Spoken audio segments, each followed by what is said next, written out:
Hello అండి, నమస్తే. Welcome back to my channel Manoj kitchen and vlogs. ఇది అయితే డే 4 డైటింగ్. ఇది వచ్చేసి నిన్నటి వెయిట్ 69 kgs 500 grams ఉన్నాను.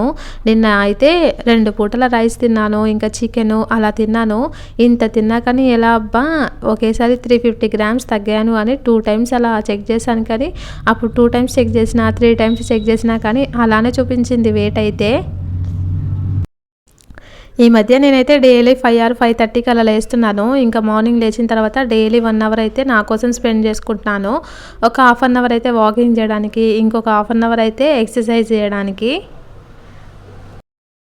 వాకింగ్ కోసం మాత్రమే మార్నింగ్ లేస్తున్నాను. ఇంకా మొన్నటి వరకు అయితే అబ్బా వాకింగ్ కోసం మార్నింగ్ లేవాలా, ఇంకా ఇంట్లో వంట మొత్తం అయిపోయిన తర్వాత పనులన్నీ అయిపోయిన తర్వాత 10 o'clockకి చేద్దాంలే అని చెప్పేసి అలా కొద్ది రోజులు చేశాను. కానీ ఇంకా అలా కంటే ఇలానే చాలా బాగా అనిపిస్తుంది. ఇంకా నేను 10 o'clock తర్వాత చేద్దాం అనుకున్నప్పుడు ఒక్కొక్కసారి ఏంటంటే ఇంట్లో పనులన్నీ అయిపోయేసరికి లేట్ అయిపోయి ఇంకా ఆకలేసేస్తుంది అనమాట. ఇంకా ఆకలేస్తుందని చెప్పేసి వాకింగ్ని అలాగే ఎక్సర్సైజ్ని స్కిప్ చేసేసి డైరెక్ట్గా ఇంకా టిఫిన్ తినేస్తున్నాను. ఇంకా ఇలా అయితే అస్సలు అలవాటు అయ్యేలా లేదని చెప్పేసి అందుకే ఇంకా మార్నింగే వాకింగ్ చేసే ప్రోగ్రామ్ అయితే పెట్టుకున్నాను అనమాట. ఈ వాకింగ్ చేయడం వల్లనైతే చాలా బెనిఫిట్స్ ఉంటాయి, అందరికీ తెలుసు. వాకింగ్ చేయడం వల్ల మనం హెల్తీగా ఉంటాము, వెయిట్ లాస్ అవుతాము, బాడీలో ఉన్న అన్ని పార్ట్స్కి బ్లడ్ సర్క్యులేషన్ బాగా జరుగుతుంది.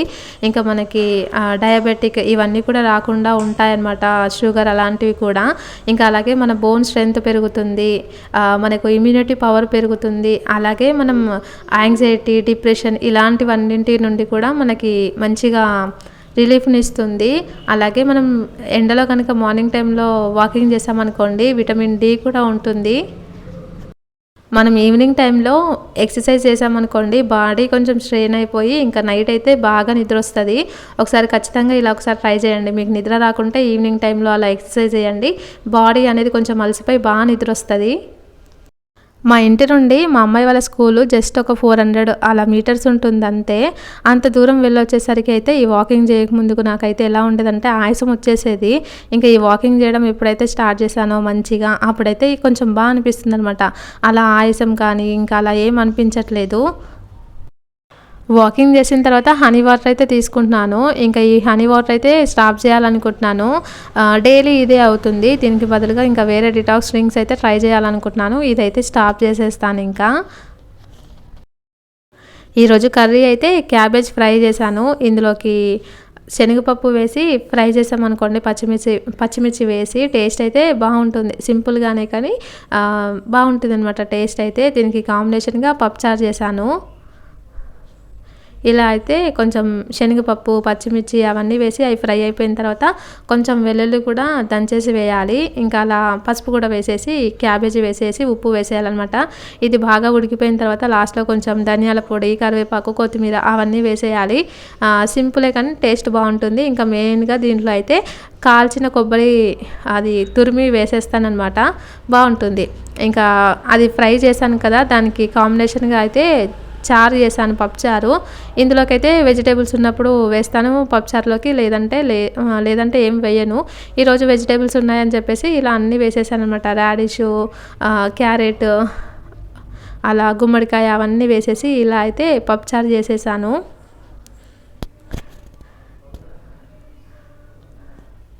అందులోకి పుదీనా, కొత్తిమీర అవన్నీ కూడా వేస్తాను. టేస్ట్ అయితే చాలా బాగుంటుంది. ఇంకా ఇది వచ్చేసి నా బ్రేక్ఫాస్ట్. ఈరోజు టిఫిన్ వచ్చేసి ఇడ్లీ చేశాను. ఇంకా నార్మల్ ఇడ్లీ కంటే ఇలా జొన్నలు, రాగులు వీటితో చేసిన ఇడ్లీ అయితే ఇంకా మన వెయిట్ లాస్కి బాగా యూజ్ అవుతాయి, ఇంకా హెల్తీ కూడా ఉంటుంది. ఇది అయితే రాగులు అలాగే జొన్నలు ఇంకా మినపప్పు అవి వేసి చేసేసాను అనమాట. ఇంకొకసారి ఒక్కొక్కలాగా చేస్తాను, కాంబినేషన్గా చేస్తాను అనమాట. ఒక్కొక్కటి ఒక్కొక్క రకంగా రాగులు అలాగే ఓట్స్తో కూడా చేస్తాను, ఆ రెండింటి కాంబినేషన్లో. వైట్ ఇడ్లీల కంటే ఇవి అయితే కొంచెం గట్టిగా ఉంటాయి, అంటే బేకింగ్ సోడా వేస్తే కొంచెం మెత్తగా వస్తాయి. కానీ మరీ ఎంతైనా కానీ ఆ వైట్ ఇడ్లీలు అంత స్పాంజీగా అయితే రావన్నమాట. కానీ హెల్త్కి మంచిది కదా, ఇంకా అలవాటు చేసుకోవడం బెటరు. ఇలా అయితే ఉంటాయన్నమాట. మరీ మనం తినలేకుండా అయితే ఉండవు, కానీ వాటికంటే కొంచెం అయితే గట్టిగానే ఉంటాయి. మా పిల్లలకైతే ఇవే ఇడ్లీలు అలవాటు అయిపోయాయి. ఇంకా వీటితో పాటుగా అలా చట్నీ, కొంచెం కారం పొడి, అలాగే పప్పుచారు చేశాను కదా, ఇంకా అది కూడా తీసుకున్నాను. ఇంక ఇది వచ్చేసి నా లంచ్. బ్రౌన్ రైస్ అయితే వండాను.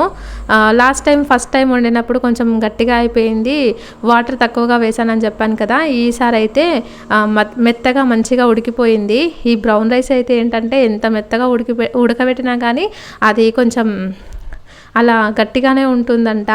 దానికి తోడు నేను వాటర్ తక్కువగా వేసాను కదా ఫస్ట్ టైం అయితే, అందుకే గట్టిగా అయిపోయింది. కానీ ఈసారి ఎలా వేసానంటే ఒక గ్లాస్ బియ్యానికి 3.5 గ్లాసుల వాటర్ పోసానమాట. ఇప్పుడైతే కరెక్ట్గా ఉడికిపోయింది. కానీ ఎంతైనా కానీ ఈ బ్రౌన్ రైస్ అలవాటు అవ్వాలంటే కొంచెం కష్టమే. ఇలా పప్పుచారు కానీ పప్పు కానీ ఇవన్నీ ఉంటే బాగానే ఉంటుంది. పప్పు కానీ పప్పుచారు ఉంటే తినొచ్చు, కానీ ఓన్లీ ఫ్రై కర్రీస్లోకి తినడం అంటే కొంచెం కష్టం, అలవాటు అవ్వాలి. మా చిన్నమ్మాయి కూడా తినేసింది, బ్రౌన్ రైసే తినిపించాను. కాకపోతే పిల్లలకి డైజెషన్ అవ్వదంట, అందుకని కొంచెం అయితే పెట్టేశాను అనమాట. లంచ్ చేసిన తర్వాత ఈవినింగ్ టైంలో కొంచెం ఆకలేస్తే ఒక చిన్న బనానా, గ్రేప్స్ తినేసాను. ఇంకా ఇది వచ్చేసి నా డిన్నర్ అనమాట. మార్నింగ్ చేసిన క్యాబేజ్ ఫ్రై ఉంది కదా, దాంతోపాటుగా 2 ఆయిల్ లేకుండా వితౌట్ ఆయిల్తోని చపాతీలు అయితే చేసుకున్నాను. ఇంకా ఇది అయితే నా డిన్నర్ అనమాట. డిన్నర్లోకి డైలీ 2 చపాతీలు తింటున్నాను. ఈ డిన్నర్నైనా చేంజ్ చేయాలి, లేదంటే చపాతీల క్వాంటిటీ అయినా తగ్గించాలి అనుకుంటున్నాను. ఇంకా అలా తిన్న తర్వాత డే అంతా ఇంకా నెక్స్ట్ డే చెక్ చేస్తే నా వెయిట్ అయితే ఇంత ఉంది, 69 kgs 650 grams ఉన్నాను. సో ఈ వీడియో నచ్చితే ప్లీజ్ ఒక లైక్ అయితే చేయండి.